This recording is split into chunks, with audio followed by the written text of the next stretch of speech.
This is actually a really good park. This is actually a really good park because there's room on the side. There's no one next to me, so it doesn't have to be perfect. I love it.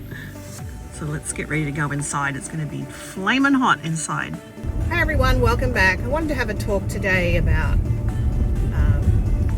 getting into the RV lifestyle. So I thought about it for quite a few years myself. I didn't know where to start. I'd never owned or towed a camper or an RV before whatsoever. And then finally one day I thought, you know what? I just bought this nice big SUV that can tow quite a bit of weight. I'm going to rent one because I didn't want to buy one and find out that I just didn't like it. I wasn't comfortable towing, wasn't comfortable learning how to reverse a camper into a campsite, hook up and take down at camp time when you leave, etc. And that would have been a huge waste of money if I just dove in and bought one. So I ended up renting one. I think it was from RV Share was the first place I used, and we quite enjoyed it. The camper that we rented was so small, but I was with my son. It was so small that we couldn't even move in it. So that was a learning lesson right there. I have nothing against small campers, but when there's two of you and a dog, I think for us, we needed to go a little bit bigger. So about 6 months went by and I had some time off work, and I've always wanted to go to the Rubber Tramp Rendezvous in Quartzsite in January every year. You've probably seen, or maybe you haven't seen, that movie Nomadland with Frances McDormand. Brilliant movie. It pretty much, it accurately portrays to a degree the nomad lifestyle. And as I mentioned in my channel description, I'm not a full-time nomad. I still work. I'm in my 50s. I'm getting ready, and it's going to take a couple of years to retire a little earlier than normal, and then I'm going to hit the road because there's so much of this beautiful country I want to see. But anyway, back to getting into the lifestyle. So yeah, you want to like just be sure about what you're going to do and how much money you're going to invest and what lifestyle suits you best and what vehicle suits you best.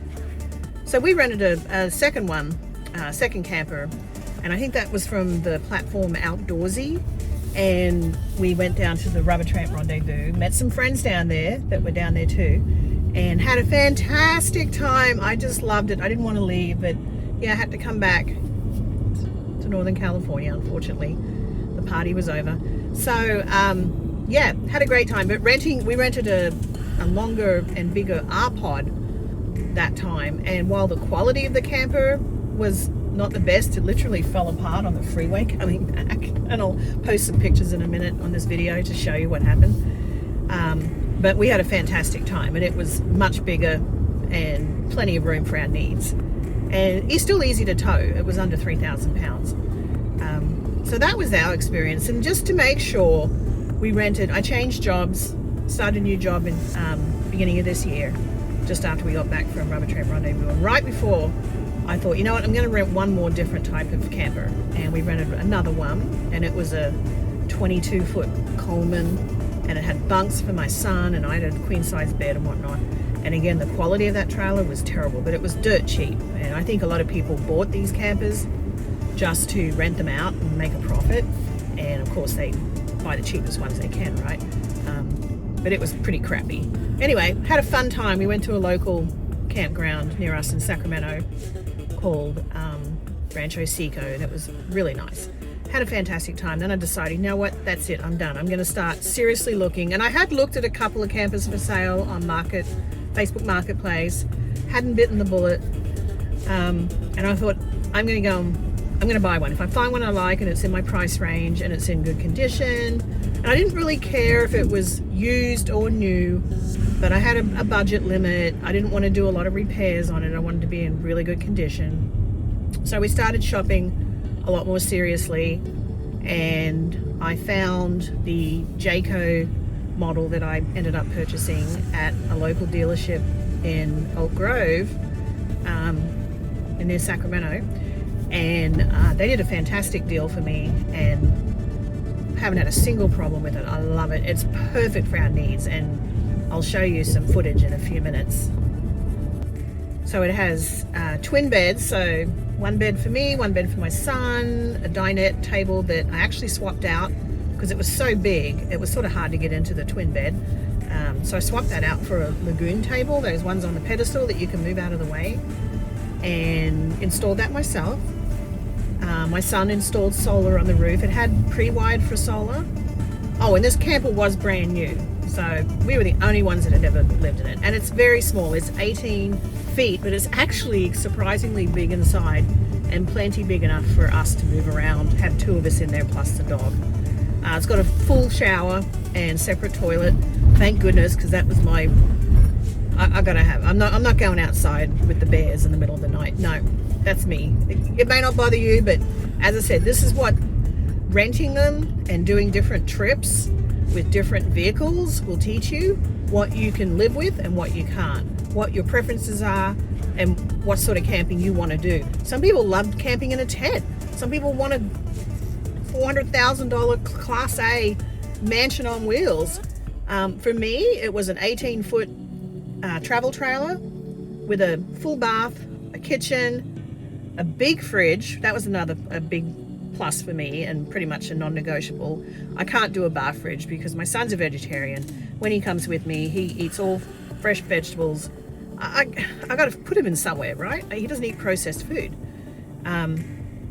So anyway, very happy with it. But I think if you're considering getting into this lifestyle, I would strongly recommend you do a couple of different trips with different vehicles that you could either rent them, or if you just want to try tent camping, go and buy a tent from Walmart or buy one on Facebook Marketplace. But don't invest a huge amount of money until you are pretty sure what sort of vehicle / RV you're looking for, what sort of lifestyle you're looking for. Is it going to be part-time like me, a weekend warrior, or are you going to be like full-time? Are you going to go like severe off-road up into the wilds of Alaska, off-road on trails? That's going to need a different type of vehicle yet again, and a different tow vehicle if it's a camper you're going to pull.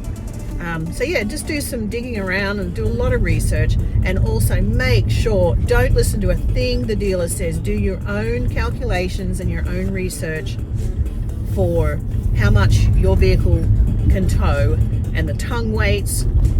There's a lot of calculations that go into it, and I'll do that in another video. I'll go through that, and you have to be very precise or else it can become dangerous. But if it's not difficult, you just have to take into account a couple of things, but I will explain that in a different video at a different time. But I'm here, so please ask questions. I was a newbie once too. We all were. I've done some stupid things at the campground, and my fellow campers have had a good laugh. Yeah, ha ha ha. It's all right. It's part of the learning process, as everything. Anyway, I'll see you in the next video. Bye, guys.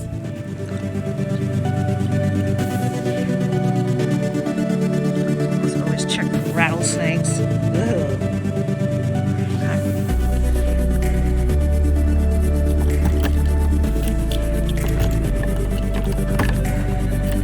It's gonna be hot. Like a furnace. This extra little step.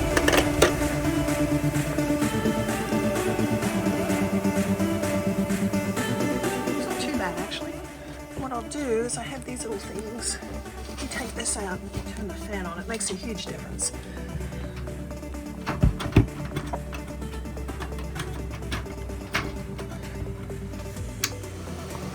Okay, so I have to make the beds with the fresh linen, and then I need to mop the floors.